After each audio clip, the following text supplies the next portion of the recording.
असेतु सिन्धुपर्यन्ताय यस्य भारतभूमिका पितृभु पुण्यभूमिश्चैव स वै हिंदूरिति स्मृतः। भारत भू का सच्चा छिपाया गया इतिहास आपके समक्ष रखने का हमारा प्रामाणिक प्रयास है।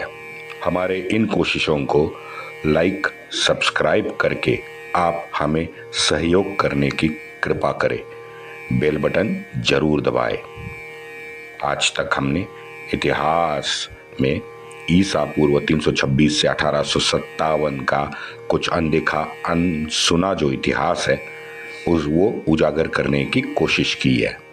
इससे आगे निजाम, मराठा और राजपूतों का इतिहास शेष है। कृपया सहयोग करें, वरना YouTube से ये हमारा इतिहास भी ओझल होने की आशंका है। वंदे मातरम। जय श्री राम। योगेश अनंत कालिका सभी सुनने वालों को प्यार भरा नमस्कार। मित्रों, प्रयागराज जैसे महत्वपूर्ण शहर में अंग्रेजों ने एक भी यूरोपियन सोजिर तैनात नहीं किया था। ये बड़े आश्चर्य की बात है। प्रयागराज में जो 6ठी रेजिमेंट थी, एक फिरोजपुर पंजाब से मंगवाई गई रेजिमेंट थी, सिख रेजिमेंट थी, अयोध्या से मंगवाए गए घुड़सवार थे, किले के अंदर सारी युद्ध सामग्री, ये सभी हमारे नेटिव हिंदी सैनिकों के हाथ में ही थी। 6ठी रेजिमेंट तो अंग्रेजों के लिए एक अमूल्य रत्न साबित हुई थी। जिस दिन मई में 6ठी रेजिमेंट ने गवर्नर जनरल को एक लेटर लिखा, माय लॉर्ड, हमें इन राष्ट्रद्रोहियों से लड़ने आप दिल्ली भेजे। हम कंपनी सरकार के लिए विजयश्री खींच के लाएंगे। अब ये सुन के मुझे लगता है गवर्नर जनरल तो झूम गया होगा। गवर्नर जनरल ने सार्वजनिक तौर पे 6ठी रेजिमेंट का आभार प्रकट किया है। मई के आखिरी सप्ताह में 6ठी रेजिमेंट ने 2 राष्ट्रवीरों को पकड़ के अपने कमांडर के सामने पेश किया था। तो ये उनकी वफादारी देख के कमांडर के आंखों में आंसू निकल आए थे। वफादारी, ईमानदारी का शानदार नमूना 6ठी रेजिमेंट ने पेश किया था। जब भी 6ठी रेजिमेंट में अंग्रेजी अफसर आता तो वो ये रेजिमेंट देख के गदगद हो जाता। इनकी वफादारी देख के कमांडर ने 4 जून को रात्रि भोजन रखा। सभी खुश थे, भरपेट खाना खाया, दारू पिया, नाच गाना सब हो गया। कमांडर का प्यार तो इतना छलका कि उसने काफी सैनिकों के गालों को चूमा, उनको आलिंगन दिया। कमांडर आश्वस्त हुआ था कि चाहे जो हो जाए, ये मेरी 6ठी रेजिमेंट है, ये मरते दम तक मेरे साथ वफादारी दिखाती रहेगी। अब रात हो गई, खाना पीना हो गया, नाच गाना सब हो गया। सैनिक बराकी में आए। कोई सो तो नहीं रहा था, सब चर्चा कर रहे थे कि पूरे भारतवर्ष में हो क्या रहा है। और कुछ देर बाद वहीं रात्रि को 6ठी रेजिमेंट का एक सैनिक उठा, बंदूक हाथ में लिया और चिल्लाया, मारो फिरंगी को। ये हुआ क्योंकि बनारस की खबर प्रयागराज पहुंच चुकी थी। उस वक्त अंग्रेज प्रयागराज से बनारस जाने वाले एक रास्ता जो है उसका एक पुल था, वो पुल पे उन्होंने तोहफे रखी थी। और सारे अंग्रेजी परिवार किले में सिख रेजिमेंट और ये जो घुड़सवार रेजिमेंट थी ना, उनके सुरक्षा में किले के अंदर चले गए। अब जिस रात ये रात्रि भोजन हुआ, उसी रात 6ठी रेजिमेंट ने शस्त्र उठा लिया। 6ठी रेजिमेंट के कमांडर ने फरमान सुनाया था कि वो पुल पे रखी तोहफे किले के अंदर ले जाए, लेकिन राष्ट्रवीरों ने, 6ठी रेजिमेंट वालों ने कमांडर को अपने उल्टा संदेश भेजा कि तोपे किले के अंदर नहीं जाएगी, बल्कि छावनी में जाएगी। अब ये सुन के कमांडर हक्का बक्का रह गया। ये बिल्कुल अद्भुत था। आदेश और नियम के खिलाफ जाना ये तो बिल्कुल उसको अनएक्सपेक्टेड था, और वो भी छठी रेजिमेंट जैसे रेजिमेंट से। किले के अंदर था लेफ्टिनेंट अलेक्जेंडर। उसने किले के अपने कुछ वफादार घुड़सवार उसने ले लिए, और नीचे ये उद्दंड मचाने वाले जो राष्ट्रवीर थे उनको कुचलने के लिए लेफ्टिनेंट हॉवर्ड के साथ दौड़ लगाई। इन राष्ट्रद्रोहियों को मिनटों में कुचलने का जोश उसके पास था, और वही जोश लेके अलेक्जेंडर उनकी तरफ गया। राष्ट्रवीरों से नजदीक गया और अपने सारे जो घुड़सवार उसकी जो टुकड़ी थी उसको हुक्म दिया कि चढ़ जाओ इन राष्ट्रद्रोहियों पे। लेकिन मित्रों, एक महान आश्चर्य उस जगह हुआ। अलेक्जेंडर के चिल्लाने के बाद भी पीछे से कोई घुड़सवार आगे बढ़ा ही नहीं। अब उनके सामने हमारे राष्ट्रवीर थे। अब ये देख के राष्ट्रवीरों ने जयकारा लगाया, और उसी वक्त एक गोली ने अलेक्जेंडर को घोड़े से नीचे जमीन पे पटका दिया। जैसे वो नीचे गिरा, हमारे राष्ट्रवीर तलवार लेके उसकी तरफ दौड़े। कुछ ही मिनटों में अलेक्जेंडर के शरीर के टुकड़े हो गए। राष्ट्रवीर अपनी ये पुल के ऊपर रखी हुई तोपें छावनी ले गए, जहां दो घुड़सवारों ने ऑलरेडी अलेक्जेंडर की खबर पहुंचा दी थी, तो काम बहुत आसान हो गया। परेड ग्राउंड पे जो भी अंग्रेज अफसर उसके बाद 2 घंटे में आया, वो हेल में पहुंचाया गया। प्लैंकेट गया, एडजुटेंट स्टुअर्ट गया, लेफ्टिनेंट इंसेस गया, बर्च, विंगले, मास्टर हैविस सब गए। एक गोली, एक अंग्रेज, सारे मार डाले गए। अब उनके हाथ में आई मशाल। राष्ट्रवीरों के हाथ में मशाल आई तो जो दिखा उसको आग लगाते हुए हमारे राष्ट्रवीर आगे बढ़ने लगे। वो पहुंचे मेस हाउस। मेस हाउस में वहां जितने भी गोरे थे, लगभग 16 गोरे थे, वो सब काटे गए। लेकिन जैसे मैंने बताया कि प्रयागराज में ये किले का महत्व अनन्य साधारण था, तो वो कब्जा करना अब हमारे राष्ट्रवीरों की प्राथमिकता बन गई थी। किले की सुरक्षा अंग्रेजों ने सिखों के हाथ सौंपी थी। भले आजमगढ़ हो, बनारस हो, जीवनपुर हो, यहाँ सिख स्वातंत्र युद्ध में हमारे राष्ट्रवीरों के साथ लड़े हैं, लेकिन ये बनारस किले के अंदर जो 400 के करीब सिख थे, उन्होंने अंग्रेजों के लिए सुरक्षा चार चौबंद रखी थी, और उन्होंने अपनी गुलाम मानसिकता दिखा के अंग्रेजों से वफादारी दिखाई थी। जितने भी प्रयत्न हमारे वीरों ने किले के ऊपर चढ़ने के लिए किए, उसका यशस्वी प्रतिरोध किले के अंदर से सिखों ने किया। अंग्रेज और उनका खजाना दोनों को सिखों ने सुरक्षित रखा। लेकिन ये बात बड़ी आश्चर्यजनक है मित्रों कि सिखों ने हमारे वीरों को निशस्त्र करके वापस भेज दिया है, हर एक को। किले के बाहर एक भी राष्ट्रवीर हो या सिख हो, दोनों तरफ से जीवित हानि हुई नहीं है। ऐसे लग रहा है कि ये कोई खेल चल रहा था 2 दिन से।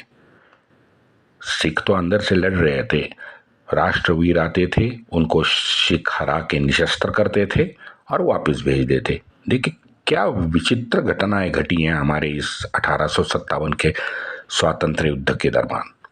अब कई लोगों को सार्वजनिक मार डाला गया, कई लोगों को सुरक्षित रास्ता दे दिया, कईयों ने शत्रुओं को सुरक्षा देके उनका आदर-तिथ्य भी किया। राष्ट्रवीरों ने एक भी गोरे महिलाओं पे या बच्चों पे अत्याचार व बलात्कार नहीं किया है। जितने भी हिंदू राष्ट्रवीर थे उन्होंने नहीं किया है, ये आप समझ ले। हाँ, युद्ध क्षेत्र में काटे गए हैं, गोली मार गई है, लेकिन एक भी अंग्रेज जलकर नहीं मरा है, बल्कि उनको घर से बाहर निकाल के घर जला दिए हैं। इधर किला हाथ में, राष्ट्रवीरों के हाथ में नहीं आ रहा था, तो पूरा प्रयागराज वो सामान्य जनता सड़कों पे उतरी थी। परेड ग्राउंड पे और किले पे संघर्ष चल रहा था। शहर में सारे गोरों के घर हो, सरकारी कार्यालय हो, जेल हो, सब चल रहे थे। रेलवे का तो काफी बड़ा जखीरा प्रयागराज में मौजूद था। उस सब को हमारे राष्ट्रवीरों ने जलाकर राख कर दिया। टेलीग्राम का मेन ऑफिस तो खंडहर में बदल चुका था। मित्रों, ये हम जानते हैं कि भीड़ का चेहरा और उसकी नीति होती नहीं है। प्रयागराज के सड़कों पे जो गोरा आया, उसका चमचा आया, उसका गुलाम आया, तो भीड़ ने उसको काट डाला। लगभग 2 दिन बाद 7 जून 1857 में किले का खजाना राष्ट्रवीरों के हाथ आया। 30 लाख रुपए उनको नगद मिली।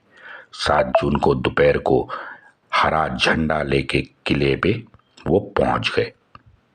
प्रयागराज के प्रांत का हर एक गांव अब हरा झंडा दिखा के दिल्ली बादशाह के राजनिष्ठ रहने की शपथ ले रहा था। ये समझना बड़ा जरूरी है मित्रों कि भले गांव जितने भी थे वो हिंदू बहुल थे, लेकिन अंग्रेजों ने तालुकादार या आज की डेट में हम लोग जैसे तहसीलदार बोलते हैं, उस पद पर 95% मोमिनों को नियुक्त किया था। हमें मित्रों ये सामाजिक व्यवस्था को गंभीरता से देखना बहुत जरूरी है। 100 साल की अंग्रेजों की गुलामी से मुसलमान तो मुक्त हो गए, लेकिन हमारी हिंदू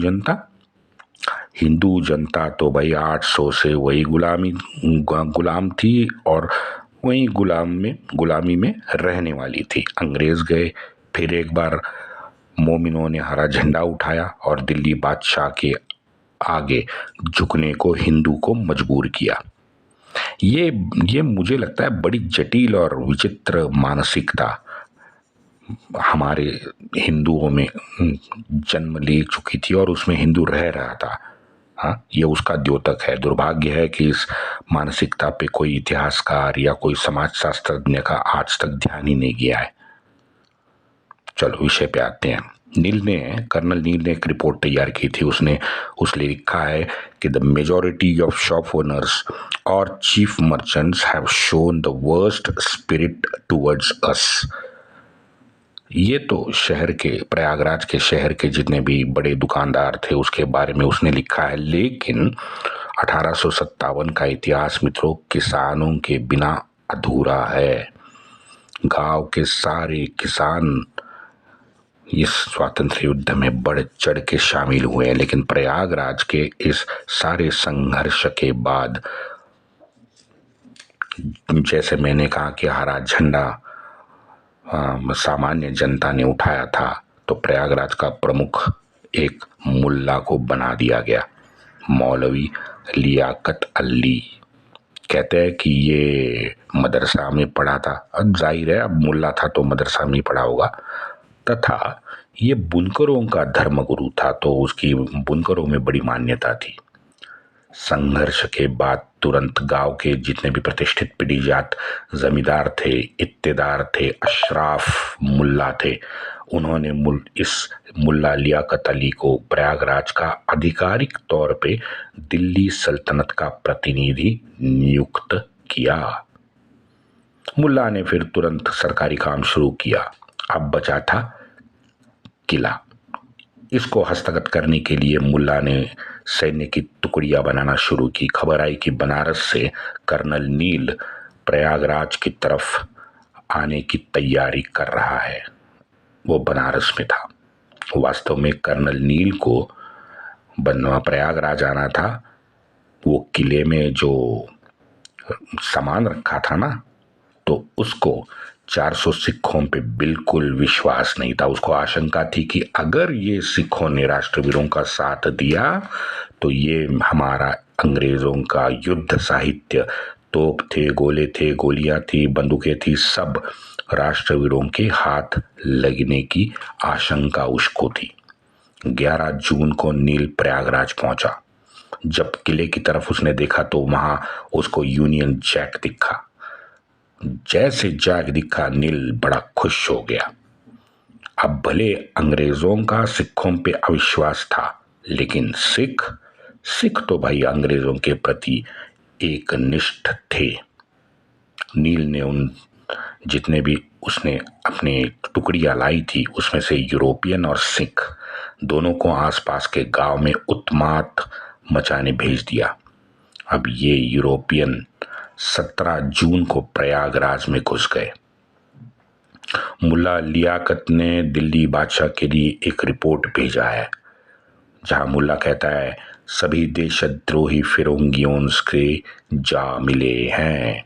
सारे इन देशद्रोहियों ने अफवाहें भी शहर में फैला दी है कि सारा प्रयागराज अंग्रेजों के तोफ के आगे अंग्रेजों ने रखा है। ये कभी भी बेचिराग बन सकता है। हम तो भाई शहर छोड़ के जा रहे हैं।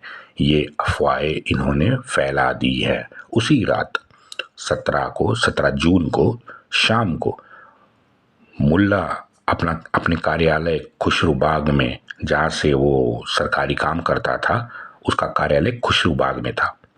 तो वो खुशरूबाग पर यूरोपियन ने 17 को शाम को हमला बोल दिया। हमारे राष्ट्रवीरों ने अंग्रेजों को वहां से भगाया, लेकिन इस हमले से मुल्ला पूरी तरह से डर गया। सारे शहर को अनाथ करके उसी रात प्रयागराज से अपने कुछ मोमिन साथी लेके मुल्ला भाग गया। ये है भाई साहब इनकी जवाबदेही। वैसे मुल्ला कानपुर भाग गया। 18 जून को अंग्रेज फिर से प्रयागराज शहर में प्रवेश कर चुके थे। वंदे मातरम।